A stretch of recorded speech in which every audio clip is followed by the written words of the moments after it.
Today, we're going to get into the invisible forces that really shape our success. We're going to look at how the environment around us, in sports, at school, even in the office, can be the real key that separates the good from the truly great. I mean, have you ever wondered about this?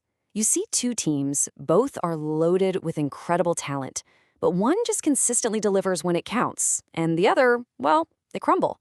The answer, a lot of the time, isn't in their skill, but in the psychological world they live in every single day. Okay, so let's talk about this climate of success. The key to understanding why some people thrive under pressure, it really starts with a concept from performance psychology called the motivational climate. So, what is it exactly? Well, a motivational climate is the psychological environment that a coach or a teacher or even a manager builds on purpose. It's shaped by the instructions they give, the kind of feedback they offer, and how they structure every single practice or meeting. A great way to think about it is like the psychological weather of your team. And just like real weather, right, it can either be nurturing and help things grow, or it can be harsh and unforgiving. And it really all comes down to two very, very different types of climates. And this brings us to the absolute core of our explainer today, these two opposing motivational climates. You've got the mastery climate, and then you've got the ego climate. Two different paths, both aiming for success, but they go about it in fundamentally different ways. And this picture just nails the central question. On the left, you've got that head-to-head competition. Success is all about beating the person next to you. But on the right, you see someone totally focused on their own progress. Success is about beating who you were yesterday. That is the heart of the mastery versus ego dynamic. So here's the crucial difference. A mastery climate, on the left, is all about getting better yourself. The big things are effort and working together. On the other side, an ego climate is all about social comparison. It's about winning, period, and being better than everybody else. So let's walk down that first path for a minute. A mastery climate is really about building sustainable, long-term success and, just as important, finding a real enjoyment for what you're doing. And you can see how all this flows together. In this kind of environment, athletes learn to believe that success comes from hard work. They don't shy away from tough tasks because they see them as a chance to learn something. This builds that intrinsic motivation, the love of the game itself, and that leads to high satisfaction and way less anxiety. It's all about skill development. This quote from the source material just hits the nail on the head. Success is self-referenced. The only real competition is the person you were yesterday. And that is a seriously powerful psychological shift. Okay, so what about the other path? I mean, the ego climate can feel exciting, right?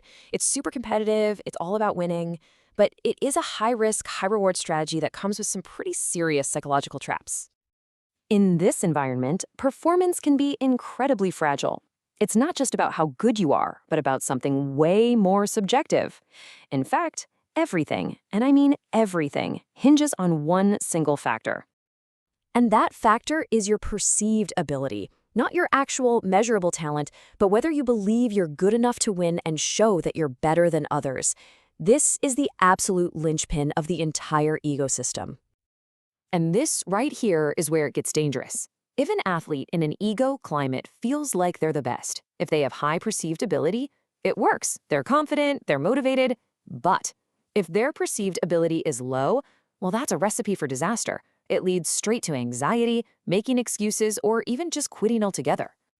So you can see how this starts to spiral. Because ego climates are all about where you rank, they are naturally anxiety-inducing. They create this constant fear of failure. And when things do go wrong, that fear can make people just give up. And the real irony? When the only thing that matters is winning, the actual process can become, well, boring. So if this mastery climate is so much better, how do you actually create one? Let's shift gears from the what to the how and take a look at the coach's playbook. Thankfully, there's a really practical, actionable framework that any coach or leader can use to intentionally design a mastery-focused environment. It's an acronym, and it's called TARGET. Okay, let's break this down. TARGET stands for task, authority, recognition, grouping, evaluation, and time. Now, for each one, a coach makes a choice that pushes the climate one way or the other. So for recognition, for example, do you praise hard work privately, which builds a mastery climate? Or do you only praise the winners in front of everybody, creating an ego climate? For valuation, is it focused on personal progress or is it all about public comparisons? Every single choice here shapes the environment. Now, let's pull all of this together and really think about what it means for us. It's time to take a look at our own environments. So here's the big takeaway. While an ego climate might get you some short-term wins if you're already confident, the research is pretty clear. For long-term development, for sustained performance, for good teamwork, and for actual enjoyment, the mastery climate is just far more effective. And that leaves us with a final thought. Think about your own life. As an athlete, a student, an employee, which climate have you been in? And maybe more importantly, if you're a leader, a parent, or a coach, which climate are you building for the people who are looking up to you?